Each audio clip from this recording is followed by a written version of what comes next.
I have about 4 goals for today. One is I want us to have fun, and I hope that we will. Another is I want you to learn something about yourself.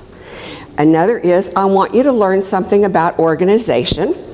And another is I want you to be able to take something with you, whether it is an idea that came up that you thought, oh, I could try that with my group, or an idea that you can change your closet around a little bit, or whatever. When you think about organization, somebody who's not in here right now, but somebody said to me earlier, if I'd known you were going to do organization, I'd have brought my closet with me.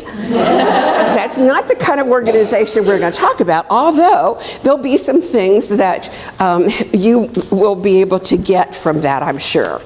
I'm not an expert, because you do know what an expert is, don't you?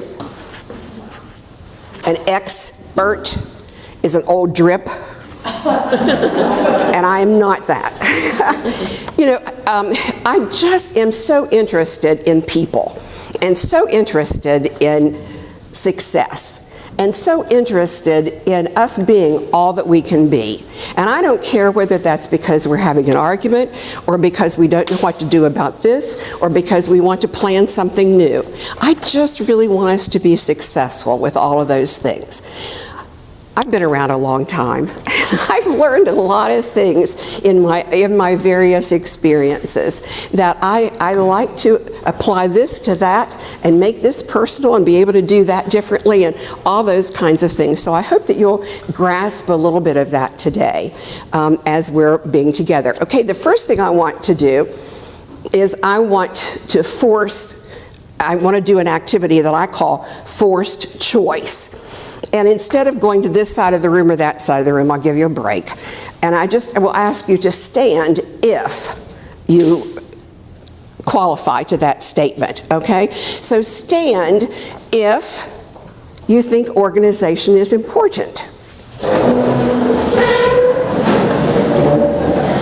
Well, it looks like we're in the right spot because everybody agreed to that. Okay, all right, have a seat. So we're getting a little bit of exercise here. Okay, stand if you feel like you are an organized person.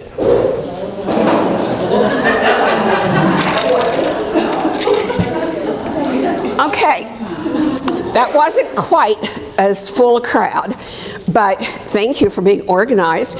You'll have some important things to share with the group, I'm sure.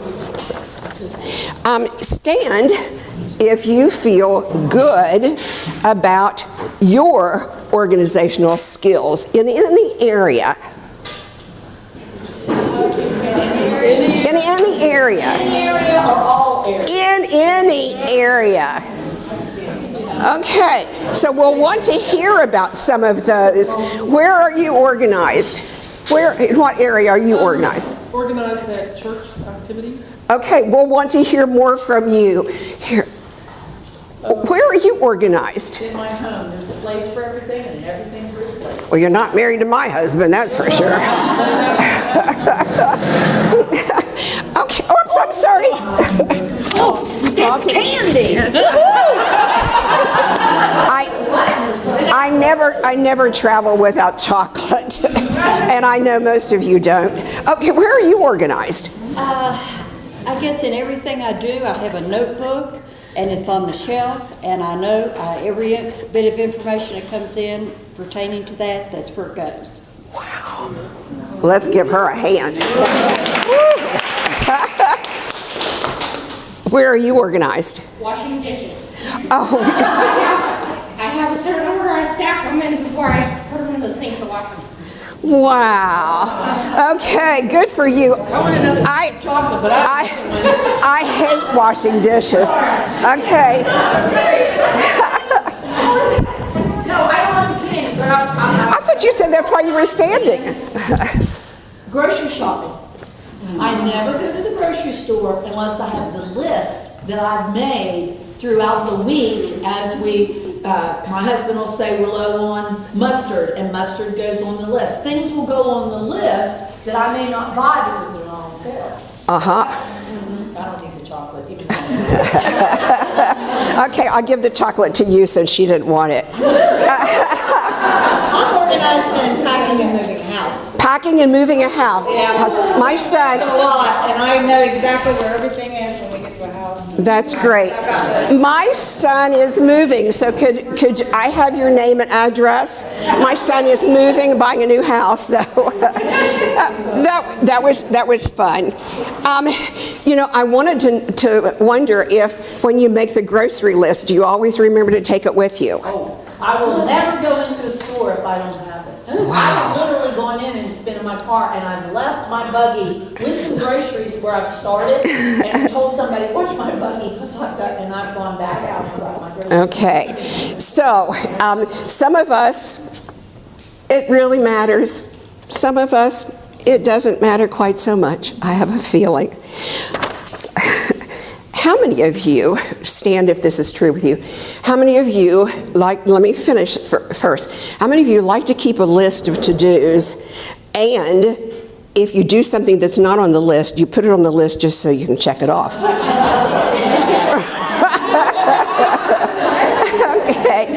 Okay. Well, so in thinking about our organization, we have people of, it sounds like, we have people of all different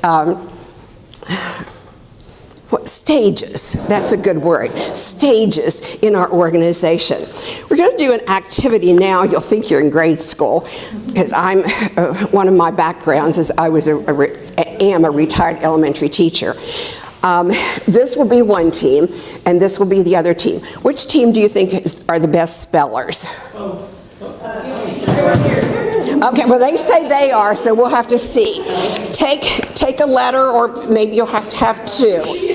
And then, if you will, line up over here, this team, and this team, if you will line up over here. And you may be kind of close together, but everybody take a letter, and we're going to spell, okay? I'm going to say the word, and your team is going to spell the word. And Janie and Linda are going to help be the judges as far as who is the first team to get it spelled correctly. Okay? There are several words that we're doing, so we're going to go more than just one. You said stand up, right? So you'll have to stand up over here and over here. That's up to you.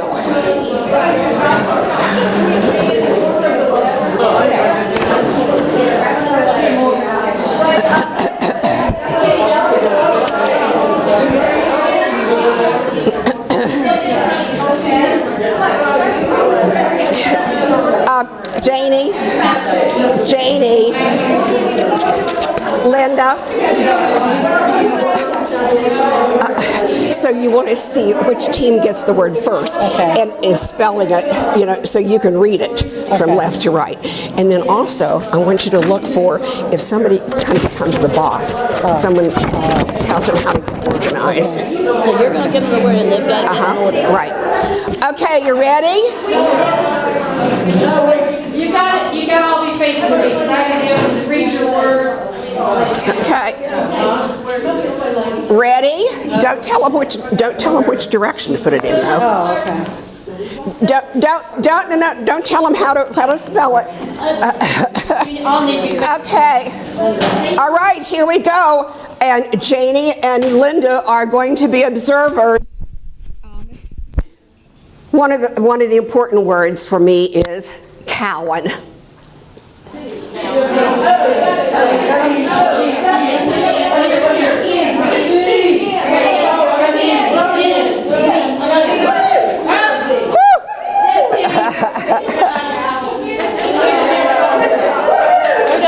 Okay.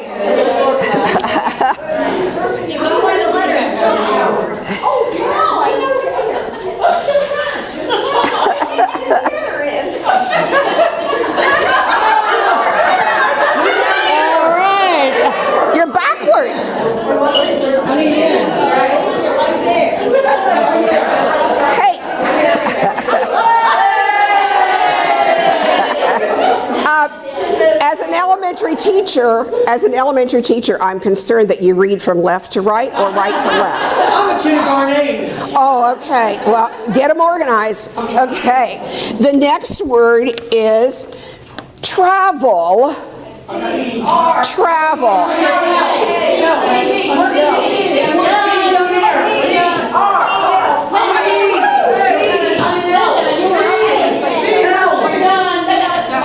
Did you get it done? Okay, I think this group was first this time. 1 to 1. 1 to 1. Okay, the next word is organize. I got E at the end.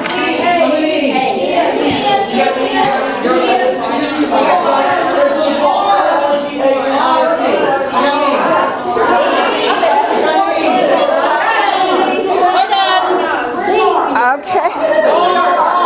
And it doesn't surprise me who's doing the work. I know. I'm going to ask her about that. Whoa, okay.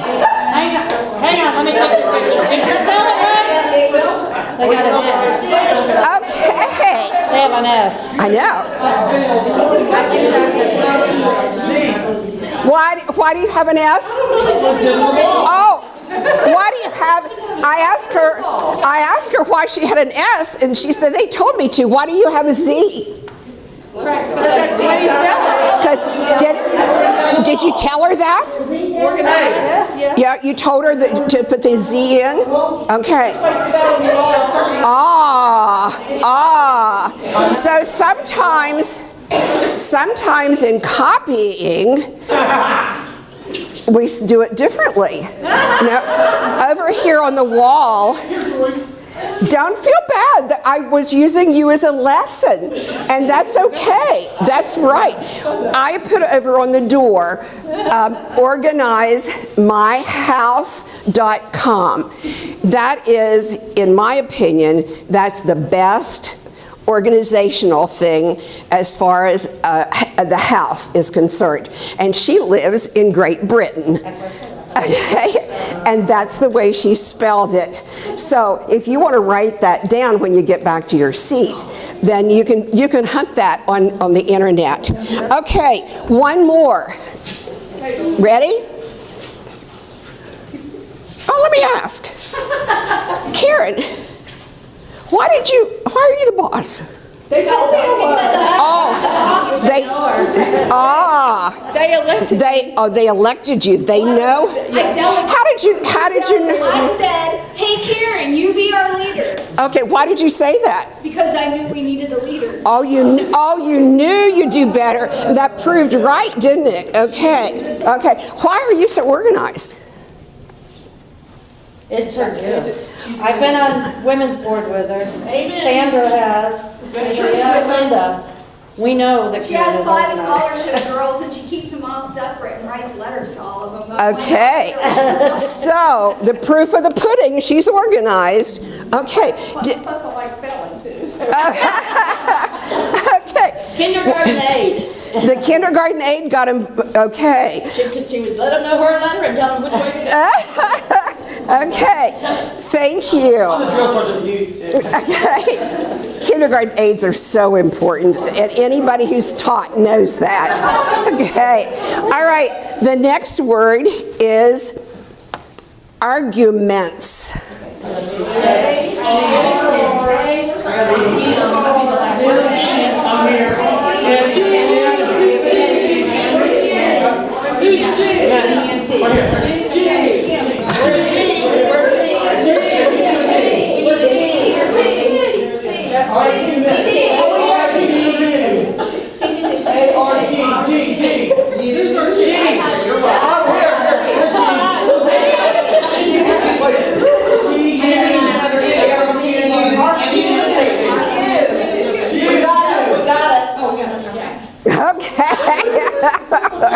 Okay.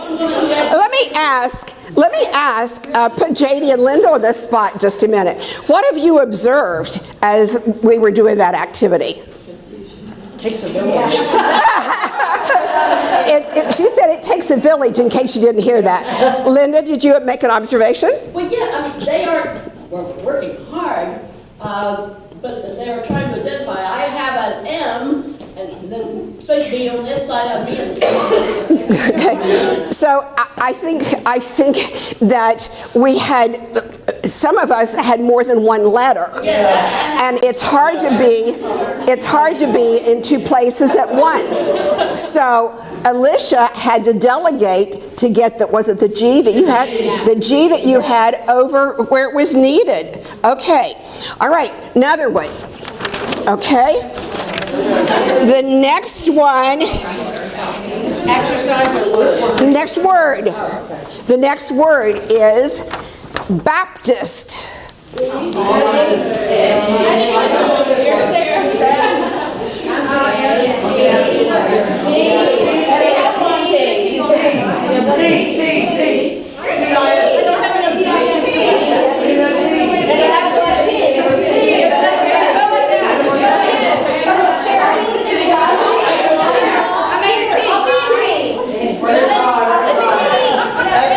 But we're T-shorts.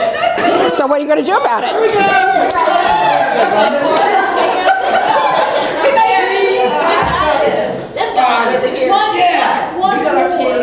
Oh, you were two Baptists instead of one Baptist. Is that what you're doing? Yeah. Okay. We only had one T. But now they have two T's. Only canal card. Well, you made a T. B-A-P-T. Yeah, but Baptist would be T. Okay. So you have too many T's there. Okay. B-A-T-I-S-T. Okay. Not moving. I'm organized right. Okay. So sometimes when we're organizing, what did you have to do? Get creative. Get creative. Get creative with something. But that can get confusing sometimes, can't it? Okay. One more. One more. The word is satisfying. Satisfying.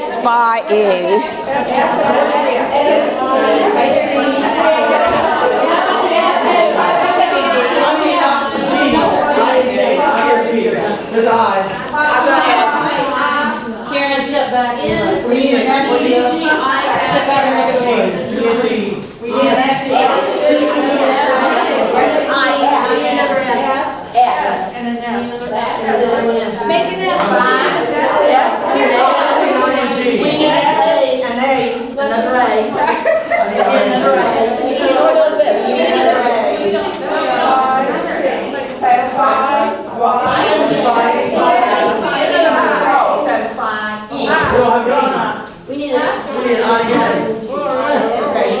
You're done? No, we're not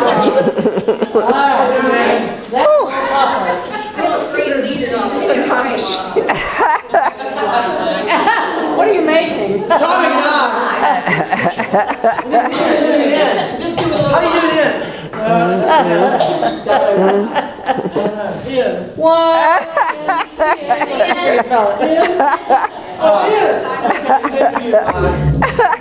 Okay. All right. Thank you. Stay where you are for right now. And just pass the cards back in. Who knows, I may want to use these again sometime. Or if you give me a price, if I can give you a price, you might want to buy them. Okay, stay where you are for just a second. Stay where you are for just a second. What did you find that you needed to do? Considering all the group that you had, what did you need to do? Anybody? I heard, did you write these down up here? You needed teamwork. Teamwork. We needed a beginning place for our word and an ending. A beginning and an ending planned. Okay, a planned. Listen to each other. Okay, a planned beginning and ending. We needed to be adaptable. And don't worry about writing or spelling, just write. Needed The beginning and ending needed to be, Very helpful. okay, you needed a leader. You needed, I heard someone say be adaptable. Because we had missing letters. Adaptable, you had to adapt it when there was an absence of a letter. What else did you learn? We needed each other. We needed, Stand alone. okay, nobody stood alone, okay. Somebody said we needed to listen. To listen, okay. And you needed to know what you had. Okay, you had to know your own, okay. Anything else? They needed to be creative when you had to come up with another letter that you didn't. Right. Creative, and that's kind of like adaptable. Well, we needed the resources too. We needed to start with the letters themselves. Okay. Using the resources that you had, because I already gave you the alphabet, one of each. Okay. All right, go ahead and sit down.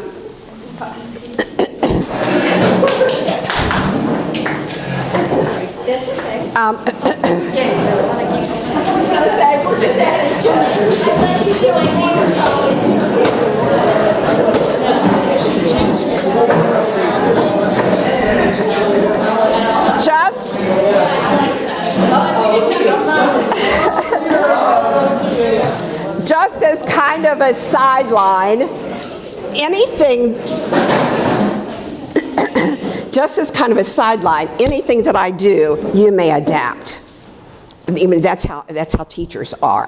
The best teachers are the best thieves because they steal ideas from other people, okay?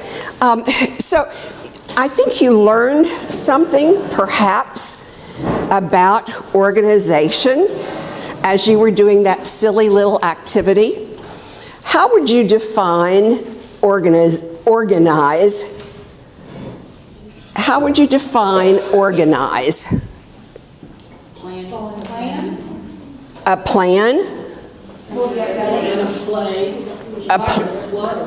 Lack of clutter. Okay, it would have been terrible if we'd had all of you on one team and one set of alphabet, wouldn't it? That would be an example of clutter. But you've talked about the things that you needed in order to organize. That wasn't a real competition, but maybe you felt like it was. I mean, who was the winner? I don't know. Maybe all of us were. I don't know. Okay, so when you came in here, you had some ideas about what you wanted to learn about organization. Let's think about where you want to be organized. Would you, one of you or both of you, write what they name as far as where? Where do we need to be organized? One for each thing. Okay, one word on each sheet. one word, please. Where do we need to be organized? Give me, Nancy. Home. Be more specific. Where in the kitchen? I had a feeling that was the first one. Just kitchen, yeah, large enough. Yeah, that's fine. It doesn't make any difference. You can use a marker if you want to. Okay, kitchen, closet. Bills, paperwork. Paperwork. Do you say youth group? Youth group. Time. Your life, just in general. Your life. We need to be specific. Work, at work, okay. Finances, and I think let's put that with paperwork, okay? Children. With your children, maybe a schedule, okay? Your thoughts. Thoughts, okay, good luck with that. Well, like when you're thinking a lot at once and you don't know which one to go with. Okay, and thoughts is definitely one, but I was just being silly when I said that. Okay, one more place, you have to be organized. Travel, excellent, excellent. Okay, what I'm going to ask you to do. Okay. Okay, that's fine. Okay, what I'm going to ask you to do now, if you'll just give these out to each cluster and make sure everybody has a pen, one person in each group has a pen. What I want you to do right now for just a few minutes is I want you to, they're going to give you the words that you used. Like this group, this small group right here is going to be talking about the closet. And you have the opportunity of having the pen. So would you take the notes, please?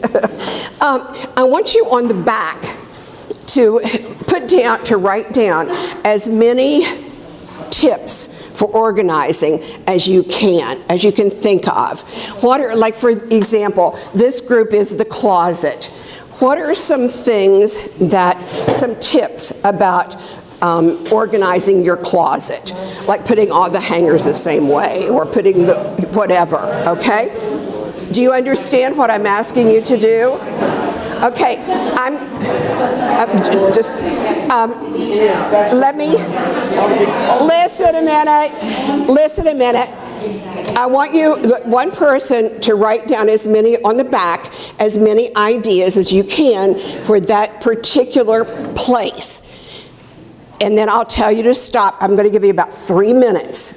Okay, go. Okay, time's up. Lay your pen down.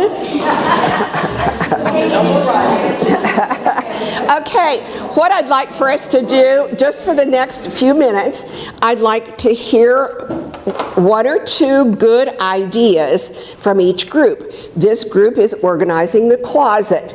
Maybe we can learn something from their ideas about how to organize a closet. And I am ready. And you're ready, okay. Do you have a closet that needs to be organized by any chance? Okay, well, there's hope for you then, if you only have one. Okay, and would you listen carefully for each of the groups as they make that report? This is just as a little extra. Okay, closet. Sort and get rid of things. Okay. Organize them by items, like tops and then pants and then shoes, purses. Okay, good job, thank you. Maybe you haven't done that. Maybe that would help. Okay, who's next? What are you organizing? Finances. Finances. We have budget, know what we're spending, and then a filing system for our bills. Filing system for bills. That's a whole organization workshop of its own, isn't it? Okay. The next group, what are you organizing? Travel. Okay. Let's pick 2 out of 20. Wow, you are overachievers in that group. 20. 2 or 3. Research your destination, itinerary, food, gas, hotel. Okay. You're ready to go. Good job. Okay. Last group, what are you organizing? We had time. Okay. What are the hints for our time? Well, I think our main thing was calendar. It was around having a calendar and using it, whether that's paper or electronic. However you use the calendar. And then the other thing that would be helpful would be maybe a clock or a watch. Okay. Good job. Thank you. Okay, let's go to a back group here. What were you organizing? Youth group. Youth group? Okay. And so what are the top, and how many of you do work with a youth group? Okay, well, there are a few of us that we need that information.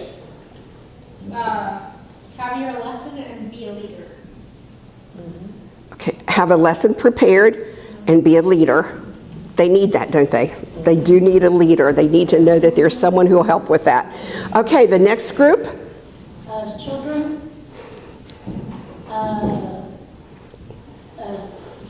school activities, organized, and one was laundry.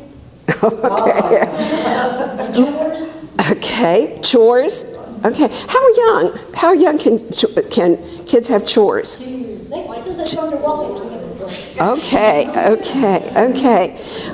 I love working with children, and one of the things that I've always learned is they need that. They need those chores, and we need to guide them into that. Yeah, thank you. Okay, who's next? Paperwork, and when the mail comes, you immediately go through it. What's trash, you recycle. Right. You don't throw it, you recycle. You eliminate what you're not going to be able to use. And your bills go electronic, so you don't have bills coming to the house. Yeah, you do. You go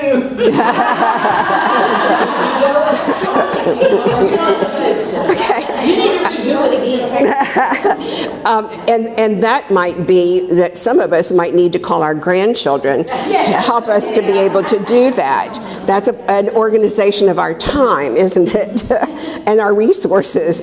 Okay, who was next? We had kitchen, and we just talked about, as much as possible, having separate compartments for different kitchen items, like a knife drawer and dish towel drawer and all that. And then we talked about clean dishes as you cook, and we talked about having to date your food to make sure you use the old stuff first. Okay, those are all good ideas. How many of you keep all of those? Oh, well, we have a ways to go then, don't we? Okay. I'd like for us to look from even just the things we talked about or haven't talked about yet. Why organize? Would one of you, why organize? It eliminates Go ahead. What? It saves time. eliminates stress. It eliminates stress. Makes life easier. Manages chaos. Manages chaos. You have that in your life?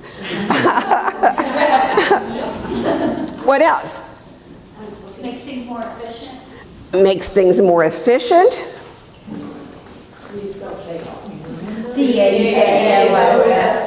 CH. Well, this is not a spelling test. Yes.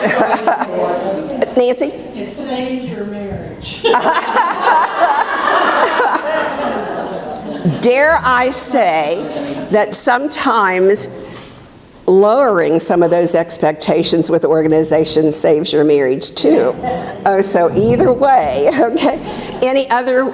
I think it saves your job, because I actually lost a job because, not because I wasn't organized, but because I didn't quite know how to organize in a certain time period, a certain time frame. I was used to organizing in a planned way instead of organizing on the fly, you know? So I think for your job, it definitely can be the difference between being successful and not. Okay. And is it fair for me to say no matter what that job is? Yeah, I think so. I really do. Okay. Any other reason that organizing is important? Training children. Training your children. Okay, as a means of training. Does it have to be just your children? No, it can be your husband. Okay, it can be your husband, it can be... Classroom.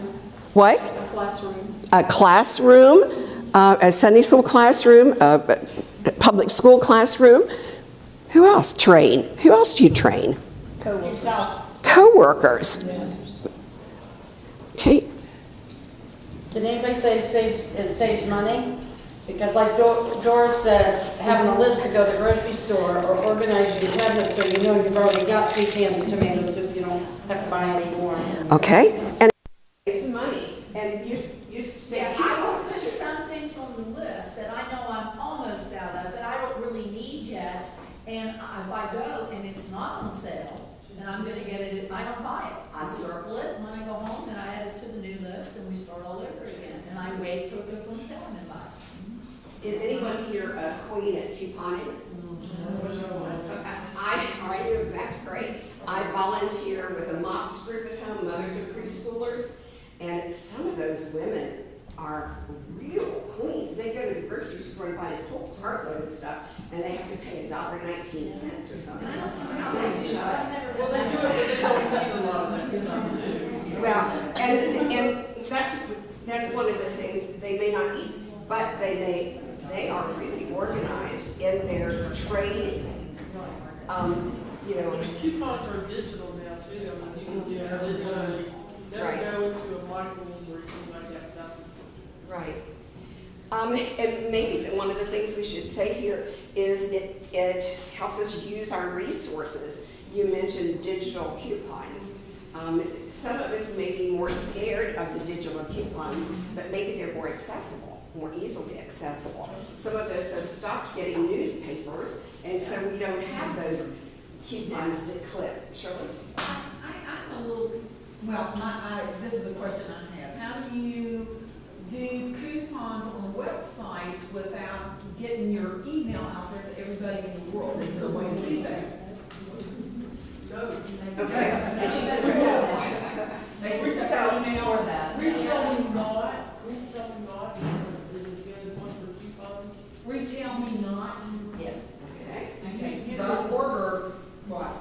Retail, well, if you have an iPhone, Okay. it's just an app.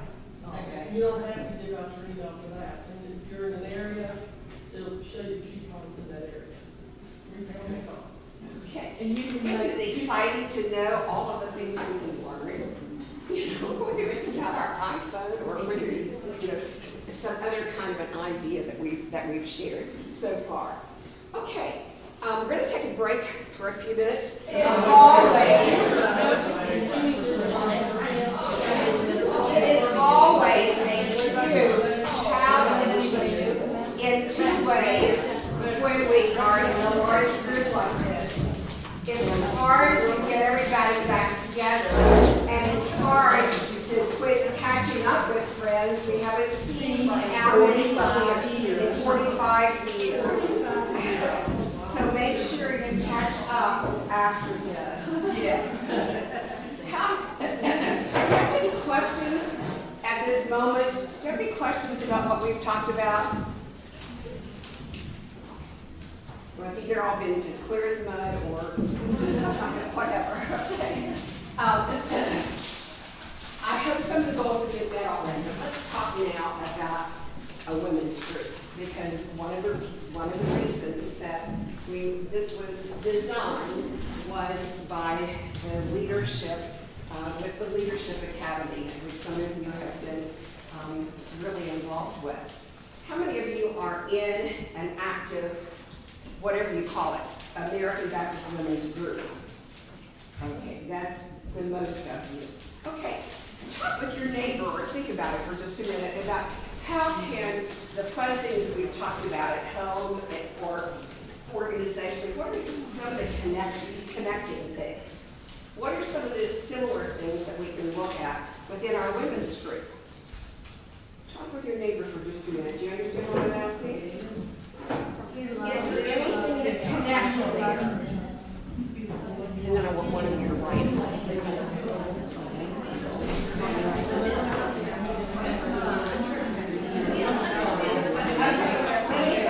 Let me say the question again. That wasn't very clear. Of the things that we've done already in the last hour or talked about, what ideas can connect to the success of our women's group? Is that clearer? Okay. Continue talking for just a minute or two.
Are there in common with organization at home or with the finances or with the closet or with our ABC orders?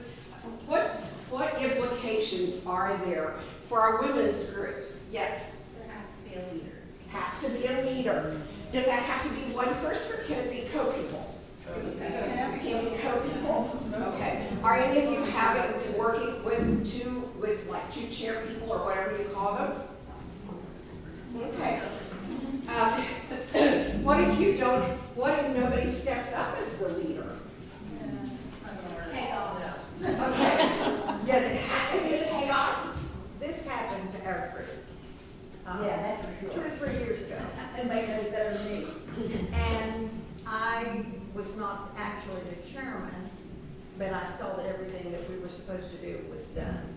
I just didn't have the name. Why?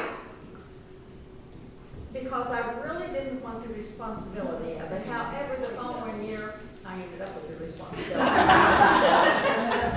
So you were actually taking the role without the name. Right. Okay. I told you a minute ago I volunteer with the Mott's group. And one year, nobody came forward as the chairperson. Nobody, we go by nominations, by coercing, and nobody would take the role as the chairman. And so we have 12 people on our steering team, 12 moms on our steering team. And that year, they agreed that it seemed to be right for us 12 people to each take a responsibility.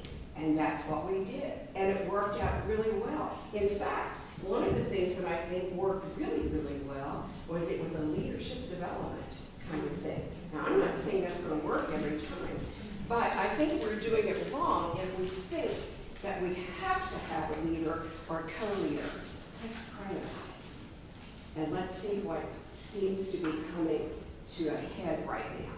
See what seems to be the right thing to do. Okay, what other elements have we talked about? Agenda. We need to have an agenda. Does that mean it has to be a written out agenda? Do some of you need that written agenda? Okay. She says you're more organized if it is. You need to stick to the agenda. And that is the easiest thing with the women's group to ever do. Not at all. Okay, but that brings up a really good point, doesn't it? That the whole thing flows better if that leader allows that agenda to be carried out and feels comfortable enough, and we'll talk about that again in a few minutes, feels comfortable enough to say, wait, ladies, we're off the agenda, let's get back on. Yeah. Okay, all right. What else is an element that relates? Using the resources that you have. Officially free time. If you're still in your interest groups, that's great. You're not hearing that. You knew it was 2 to 4, didn't you? No. Okay. Well, it is. Say that again when we finish. Using the resources that you have, making the most of them. Making the most of resources. What do you mean when you say resources? Well, for one thing that she mentioned was that the money that you have in your group, you need to use it wisely, do the best that you can with it, to do the most good. Okay. The money resource. What other resource do you have? We have the resource from the resource team. A resource team. I'm sorry, I just get excited when somebody knows that. Okay, so you have the resource within your own group of the state resource team. Okay, great. And somebody said something else over here. Using the resources for the women in your group and sometimes encouraging them and pulling them out of their comfort zone to try to do something that you get the answer, I don't know how to do that. Okay, so in your local group, there might be resources.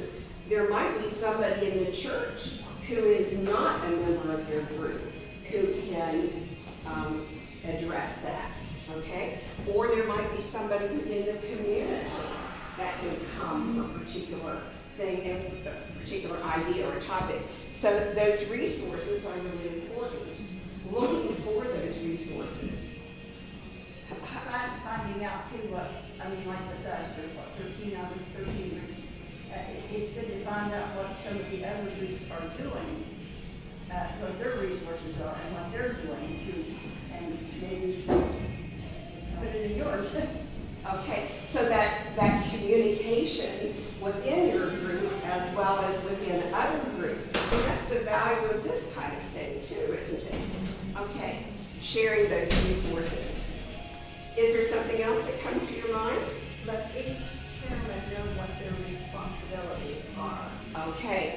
knowing responsibilities. In MOPS, we have a notebook for every position. And for every position, there is a job description. Do you have that in your group? Is that something that needs to be developed in your group? It doesn't have to be, very formal format, but it can be. It can be very important. Did you like that one, or? Yeah, well, I thought maybe you were. yeah, I'm sorry. Yes, That was an aside. Okay. Sometimes you can have very well-written plans of what a job is supposed to be, and it doesn't seem to get passed on. And if I'm the chair, then it's my responsibility to pass it on to you if you're the new chair. And it's your responsibility to bug me until I give it to you. Do you think? You know? And I know that's an ideal kind of situation, but I'm not idealist. I admit that. Okay. Anything else that you think of that can carry over? How we're going to allow delegation, to delegate jobs, and not the leader have to do everything. Okay. That's why I asked you, why did you take that responsibility? Because, and I'm not trying to put you on the spot, but sometimes there is a parent in a group who gets to do everything. What's wrong with that? What? Too much for one person. Well, caring is going to buckle under the load, but what's another reason that that's not good? No one else, everybody else gets to do it. No one else learns how to do it. And whether we like it or not, Karen is probably not going to be around forever. Right? She may retire and move to Florida. Thank you, Rowena. I think I know what you did. Thank you. I know. Thank you. Okay, was there anything else that we think of? Time management. Oh, time management, and that is part of several of these things. And when you're saying time management, can you tell me a little bit more about what you are meaning right now with time management? It kind of goes along with the agenda, staying on topic and, that sort of thing. Okay, within the meeting, then you are saying, have you ever been to a meeting that people just, there's a conversation here, a conversation here, a conversation here? Yes. Do you have a responsibility there? Do you have a responsibility there? But it's hard sometimes. It is so difficult, because I sometimes, when that happens in my group, I just stop talking and I just look at them. And they quit talking. Because I don't know what else to do. But it worked. It might offend them, though. It might make them go, well, I do very well, but I do it. And I think we can learn some things from that if we talk longer about I that. just thought that'd be here. Even if I'm not the chairperson, or the vice chairperson, or the secretary, do I have any responsibility in the group? Like what? Okay, let's hear from one or two at a time, one at a time. What? To be attentive and make an example for the rest of the group, that you need to pay attention to the leaders. Okay, and somebody else said something there. Okay, someone said something over here. I need to be attentive. What else? Help do the work. I mean, don't just leave it all. If I'm not a chairperson, I still need to help do the work so they don't have to do it all. Okay, okay. And the words just came to my mind as you were talking was servant leadership. What do we mean by servant leadership? You do it along with all the others. You just don't delegate and let them all do it. You put a hand on it too. And even Like the mayor. Like the mayor. Excellent. Excellent idea. Servant leadership.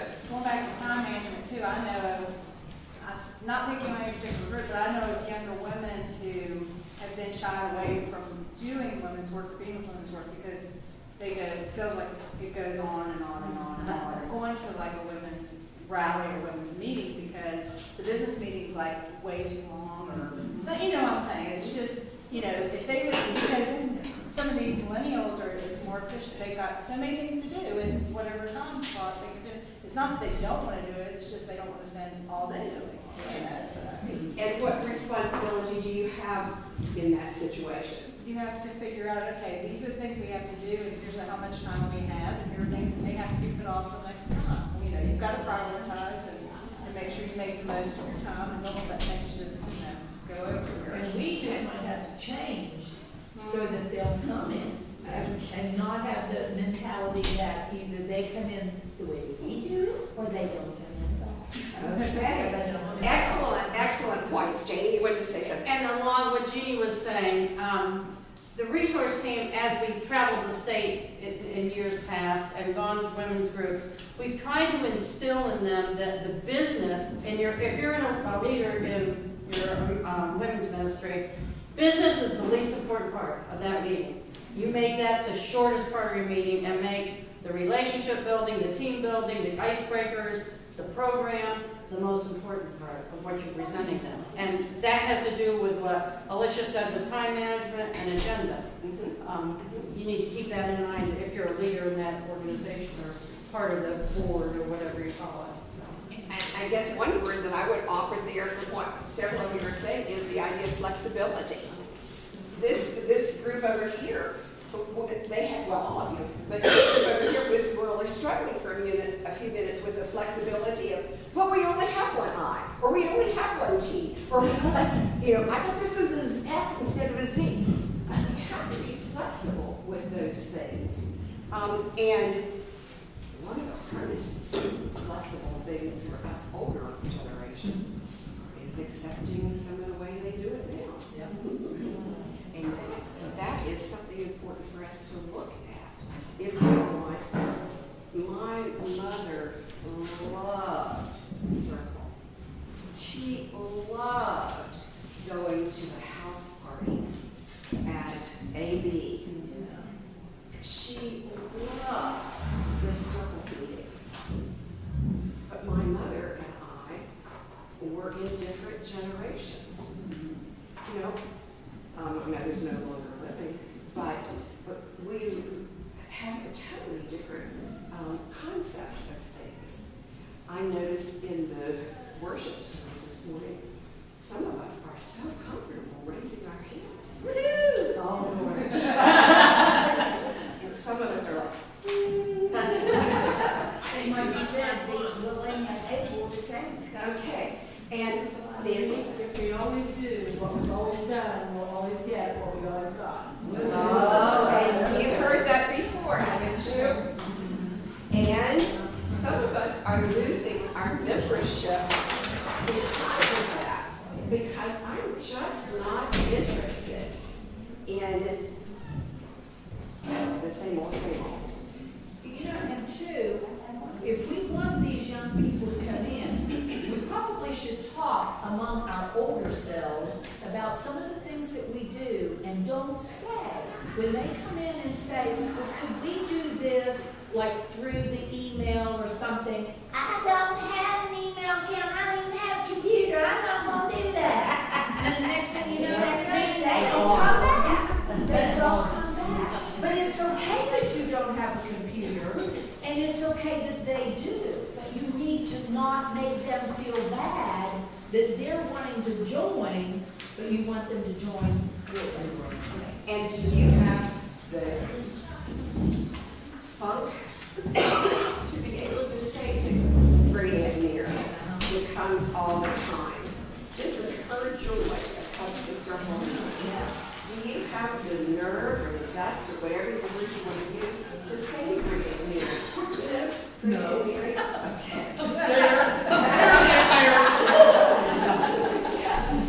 Is anybody able to say to bring it near? It really is hurting some of the young folks. They're losing interest when they're hearing you say, I don't want, we never did, or whatever it is. So we're talking about sensitivity. We're talking about differences. I'd like for it to spend a few minutes talking about personality types. Some of you have experienced this and some of you haven't. But I think this is one of the most valuable bits of information that we can have knowledge package of. I know there'll be extra ones, and if you have extra, if you need extra ones, we'll have some for you to take at the end.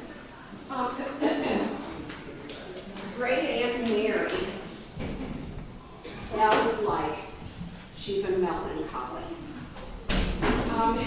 How many of you have studied or have talked about personality types?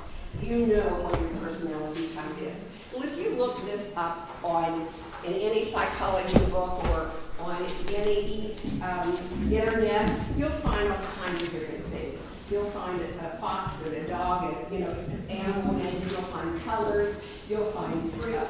What? Fruit. Okay. Oh, I don't want to be called fruit. But these are the ones that I've been, over the years, that I've been most comfortable with. Each of us has a different personality type. Some of us are really strong in one way, and some of us are like a little bit here, a little bit there, a little bit someplace else. But I think I can know you better, and I can relate to you better. Or I can see we did the gift survey. I can understand you better if I know what your gifts are. I can equally understand you better, and you me, if we know personality types. I need to say, when I think about this, some people that I have known have said, well, that's just the way I am. I hate that. That just makes chills go through me. Because I don't think that's the way God made us. I think God made us all different. But I think we have a strength and we have a weakness. And I see Jesus as if you drew a circle right through the middle of all four of those. I see Jesus as being just a combination of all of those things. He knew when to play on the beach with the disciples. But he knew when he needed to throw out the money changers, thank you, out in the temple. Or when he needed to be alone and pray. He had those different qualities. So just let me real quickly go over those, and you can make your own notes. I just tried to give you some words that would help you understand those personality types. This is not, oh, that's what I am. Now I understand. No, I don't want you to do that, but I want, like my husband is a sanguine, and I'm a melancholy.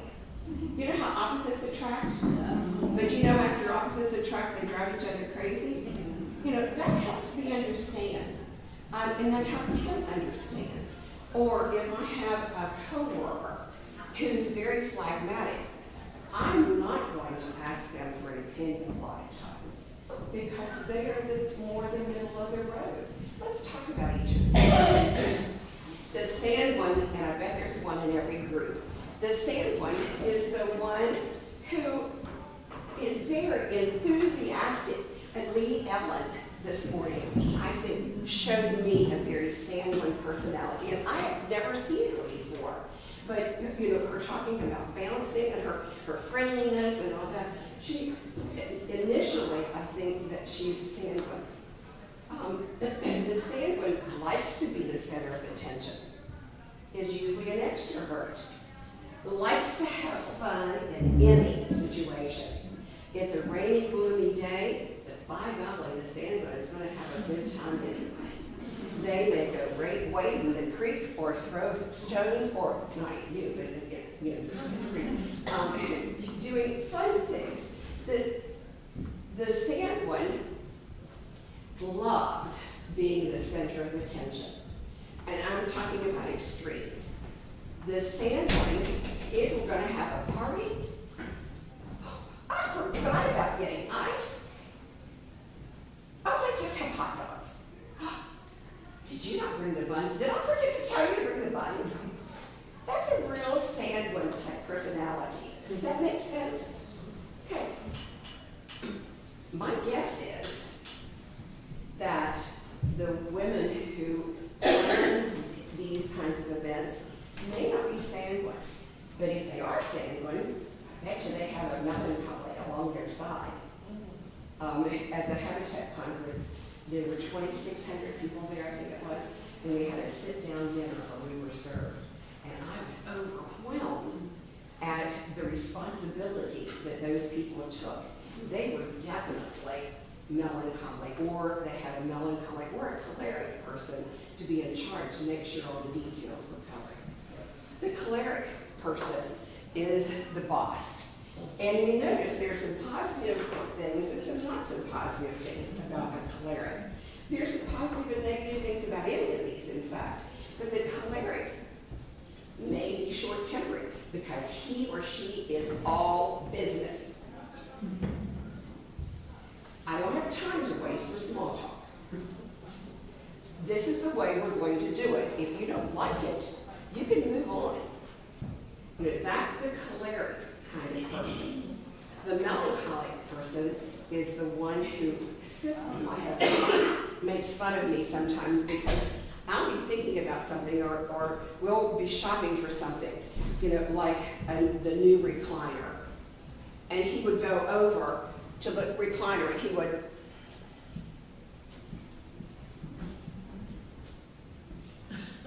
because making fun of me because I'm a thinker. I'm an analytical person. I have to think it through. That's the melancholy kind of person. It doesn't mean that I'm depressed. It just means I'm a thinker. And I need to analyze all of those things. The phlegmatic would be perhaps the person who is, oh, I don't care. Where do you want to go to eat? Oh, I don't care. Do you want to go shopping today? Oh, I don't care. Whatever you want. What restaurant do you want to go to? I don't care. Or the one in their circle, or the one in your group who says, oh, come on, we don't need to talk about that. It'll be okay. The one who really wants you two to get along is the phlegmatic person. Now, how can we relate this to our circle, our women's group, whatever we're calling it? When you understand personalities, you know better what positions to ask them to take. Okay, what positions? Those co-chair. What kind of personality type do you think works well in those co-chair positions or in the chair position? The sanguine? And I would say, what did the rest of you think about that? Melancholy? I would say choleric. Okay. Hear what you're doing. You haven't mentioned phlegmatic yet, though. You've mentioned all the rest of it. Because one of the things I said a while ago is, none of these are probably pure. But you can tell by that person's, the way they get along, the way they do things, if that person is going to work well or not in that leadership role. If I were choosing a purely sanguine person, it wouldn't be as a co-chair. It might be as what? Spiritual development? Okay. Maybe. What else? Program leader. What? Program leader. Program leader. Well, they might go out and beat the streets, huh? And see who wants to come in. Or they might be much more inclined to do things differently than you've ever done it. If you do have a sanguine person in that position, I hope that sanguine is mature enough to realize what her strengths are and what her weaknesses are. My husband tends to be a sanguine person. You should see his desk. Drives me nuts. He doesn't like for me to come in his office because he doesn't, oh, this is being taped. I hope he never sees this. He doesn't like for me to come in his office because I often say, try not to say something about that. he knows where everything is, and he knows enough about himself now to know that he can't plan the big event that's coming up next Friday. He will be the star of the show, but he can't plan for next Friday, the big event for Habitat. Does that make sense? I'm not going to continue on that area unless you have a question. I was just gonna, it reminds me of Paul's letter to the Corinthians in chapter 12, and then I think in 14 and 15, where he's talking about the gifts.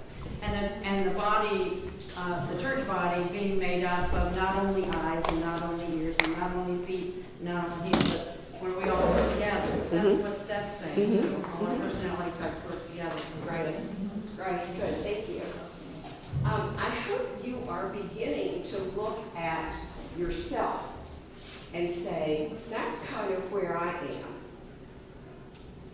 But also, if you are in a leadership role, I hope you are looking at, this is my strength, or this is my weakness, and I need to ask God to help me a little bit more to be that way.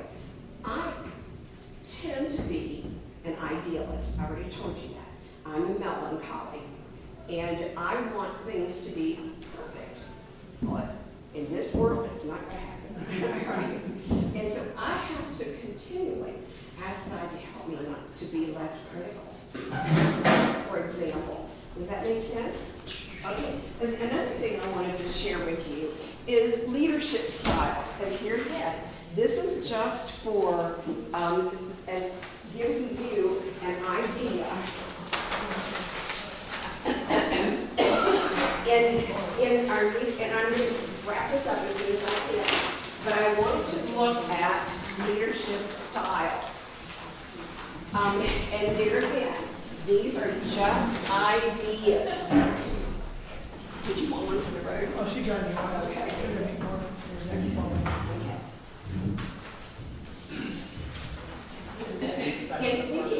In thinking about leadership styles, we know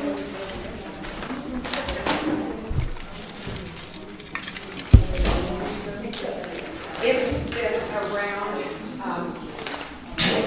circles and women's groups long enough, you know that there are some of us that can serve as a leader, and there are some of us who just aren't ready for that.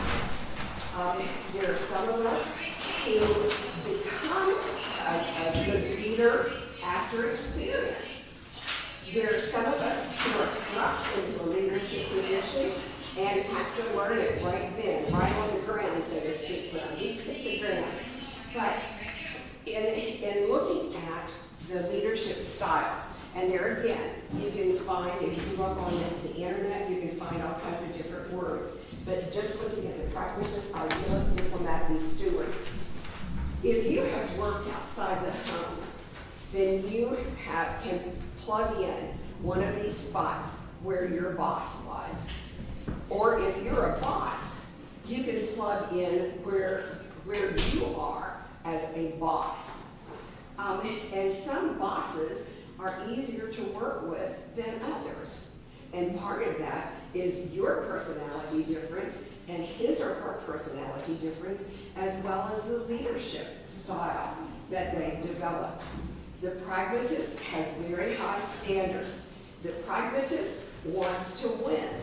The pragmatist may, I had one of these one time, may want to micromanage. I would do something, she'd come right along behind me and ask me if I'd done it, or check with me that I had done it, or change the way I had done it. That is irritating. To me, that's irritating. Some of you may relate to that, it sounds like. If you are the circle leader, or if you're becoming the circle leader, if you are an emergent leader, and that's one of the wonderful things about MOPS. That is a learning experience of being a leader.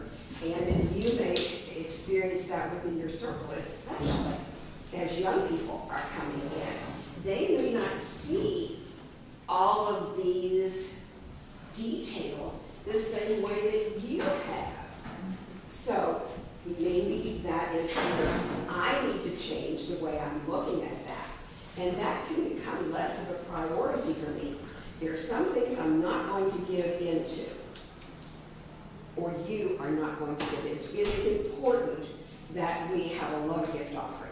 And I'm not going to skip that. You know, I'm just using that as an example. It is important that we have a devotional. I'm not going to skip that. But if we can condense business very quickly into a few minutes, let's do that. Whereas another person may want to spend more time on that business. And that could be done in the executive committee instead of within the group. Carrie, continuing on and on and on about that.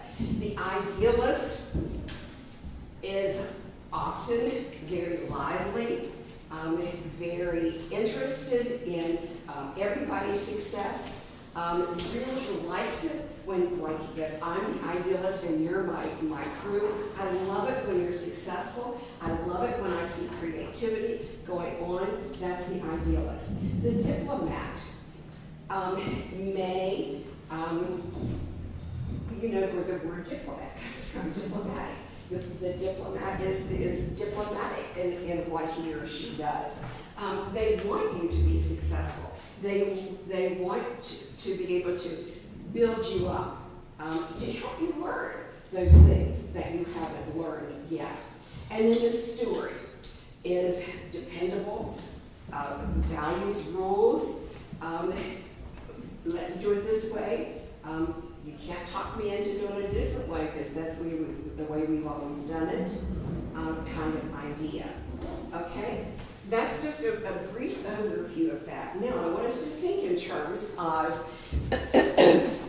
in your small group, just cluster in about 4 or 5 people where you are at the table. And I want you to,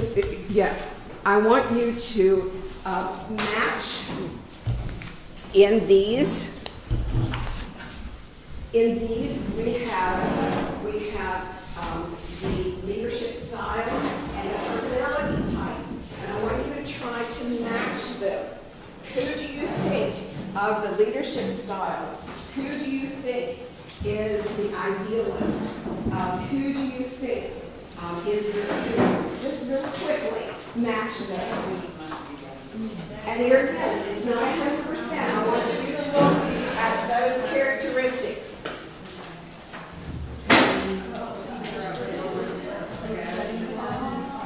We take copies of everything for the other 3 resource team people.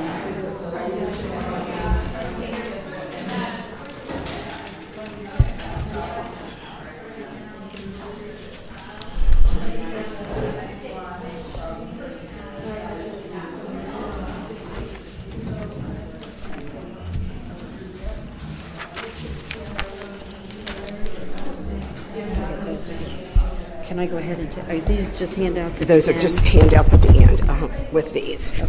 And if you want to match those up, you can. Or so, like in groups of 3, the 2 papers. And yes, 2 papers and that. Yeah. And go over on the counter. Bring those over and we'll put them in here.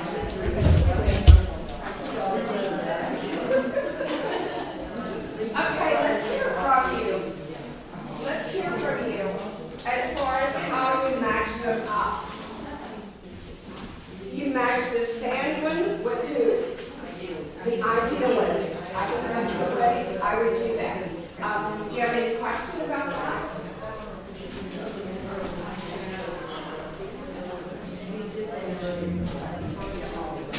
Okay, how about the diplomat? Who would you match the diplomat with? The phlegmatic. I would too. And we're talking in a purist sense, I think. How about the pragmatist? Right. Okay. And then that leaves the steward as the melancholy. Okay. One of the things I want to encourage you with, and this was just an exercise to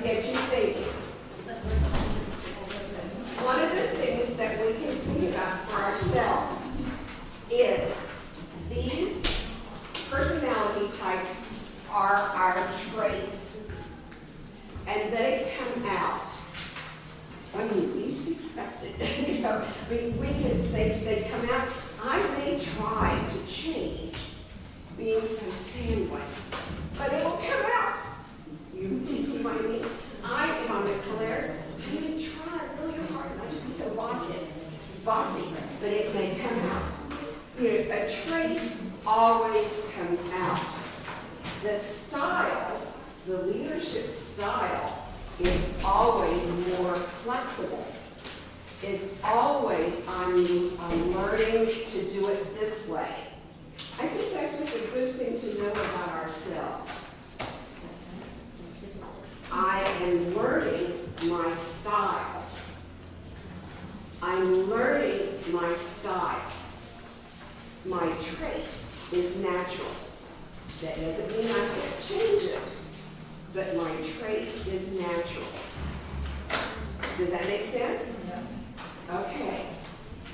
I hope that you will look at, just as you did last night, and hopefully today too, look at your gifts. All of us are gifted differently. Look at your traits. All of us, for whatever reason, I've always said, I am who I am because of where I've been and what I've experienced. Like it or not, I am who I am, but I've made choices along the way that I'm not going to stay there. I'm going to do this differently. But I still resort to some of those traits. It's been my goal not to be stuck in one of those squares, but to ask God to guide me to the center. To guide me to the center, to be when I'm with my grandchildren, or when I'm with my friends, or when I'm at the church, or wherever I am, to guide me into what I need to do. Don't anybody say, oh, I can never do that. It has to be the chairperson. You might be the best chairperson that's come for a long time. You're just like Lisa said earlier, don't close the door to what God has in mind for you. Because this is a learning time. I hope you've learned a little bit about yourself and about the idea of leadership, the time that we've had to talk about today. I would want to leave you with a couple things. I think the most valuable tool that we have is knowing ourselves and making changes when we need to. I don't want to hear you say, oh, that's just the way I am. Because then that limits us. That puts ourselves in a box instead of allowing God to change us. I love to think about Jesus playing on the beach with his disciples. But I equally love and respect when he was alone in the garden.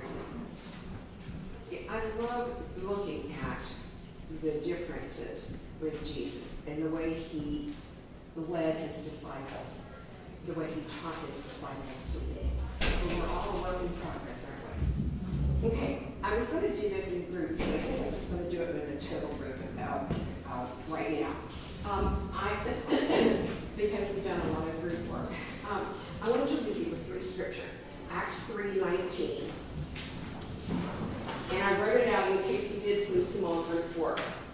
But I want you to think about who you are, where you are, and what does this say to you about your organization.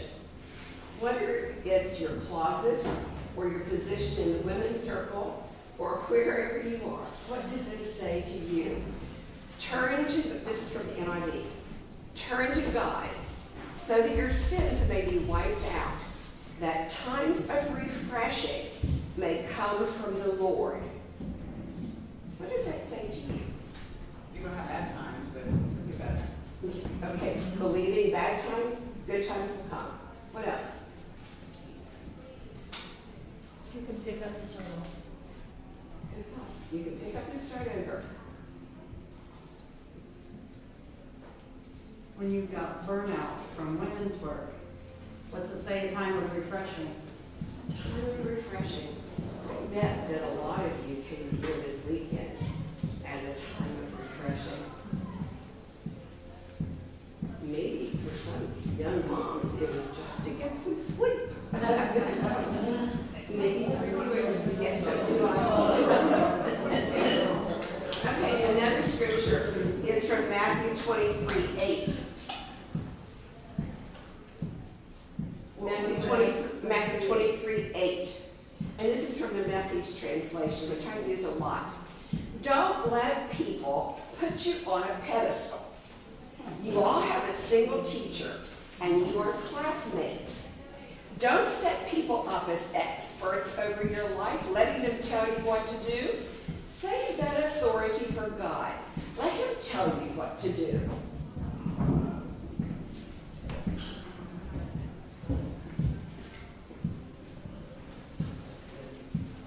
What does that tell you? What do you learn from that? What do you take from that? What does it say? Jesus loves us all. What else does it tell you about organization? Let God be our God and we choose to do it all. Let God be your guide. That means take some time to pray. With your executive committee, your circle leader, whoever it is, take some time to pray. What do we need to change here? What do we need to let go of? What do we need to do differently in order to get some of those young folks? They'll need. What? That they'll need. Okay. Okay. I love that. You know, when I was asked to do this, I thought, oh, I know there are other people who do a better job at this than I. Don't set me up as an expert. But this says something, I think, to all of us. We do put people on a pedestal sometimes, don't we? We do have high expectations of some people, and we don't need to do that. We need to be reminded of that and save the authority for God. Let Him tell you what to do. I loved some of the comments that were made earlier about down in Gilbert Hall about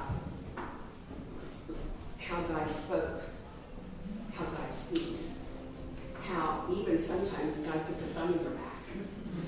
It might be a still small voice, but it might be a thumb in your back. Yes? The one thing I liked about when we first started, they said, we're going to learn to be leaders, but we're going to learn to not let people know we're leaders. What does that mean to you? It means that I need to get stuff done, but I like to say, I want this done. Excellent, excellent. And if you don't step up, maybe you can encourage her to step up, or whatever the case is. And excuse me, the last scripture is 1 Corinthians 7, 23 and 24. And here again, it's in the Message. So please don't, out of old habit, slip back into being or doing what everyone else tells you. Friends, stay where you were called to be. God is there. Hold the high ground with Him at your side. What does that say about leadership? What does that say about you? What does that say about where you are today? So please, don't, out of an old habit, slip back into being or doing what everyone else tells you. Friends, stay where you were called to be. God is there. Hold the high ground with Him at your side. Letting one person be pleasing God, not everybody else. But don't be afraid to step out, because He'll be there with you. Right? Don't let people dictate what you do. Especially if it's not what you feel God's telling you to do. Right? And if you move forward, don't let Aunt Mary take you back. Okay. Let's let Aunt Mary come along with us. Right. Okay, I didn't hear what you said. My Bible says you were bought at a price, do not become slaves of human beings. So if I'm bought by Christ, I need to be doing what Christ wants me to do, not what you want me to do, or you want me to do, or someone else wants me to do. Okay. I need to live my life as Christ lived his. Okay. But the problem with that becomes, if I get stuck in, I want to do it my way. at times of honesty, don't we? Within ourselves as well as within our circle group. I hope that you have gained at least a couple new ideas, new understandings, a new way of doing something that can be meaningful as you continue in your ministry, whatever that ministry or missionary effort that might happen to be. Are there any questions? If you want to talk about anything, I'll stay. Let's have prayer before we leave.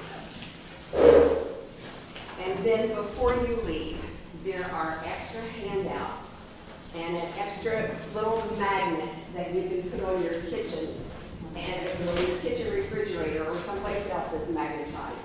That reminds you, just a little tiny word that reminds you of why we organize and the value of organizing. And I hope and pray that you will make that personal. Let's pray. Father God, how grateful we are for the opportunity to come together, not only here in the beauty of Cowan, and in spite of the rain, the good memories that we have for some of us who have been here for years and years and years, and the excitement of coming to Cowan. But also, thank you for the privilege of sharing with other women, whether it is in worship, or whether it's in workshop, or sitting at the table, wherever we are.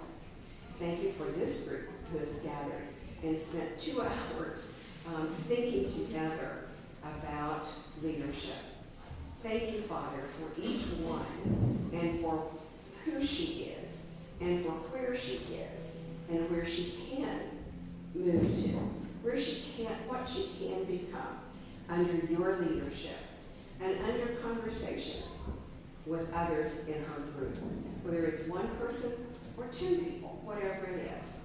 Thank you for the process of becoming that you place within each one of us. Thank you for today and tomorrow and all of our tomorrows. Guide us that we can be where you want us to be. Thank you for loving us so much. We love you and we want to experience all that you have for us. I pray this in your name.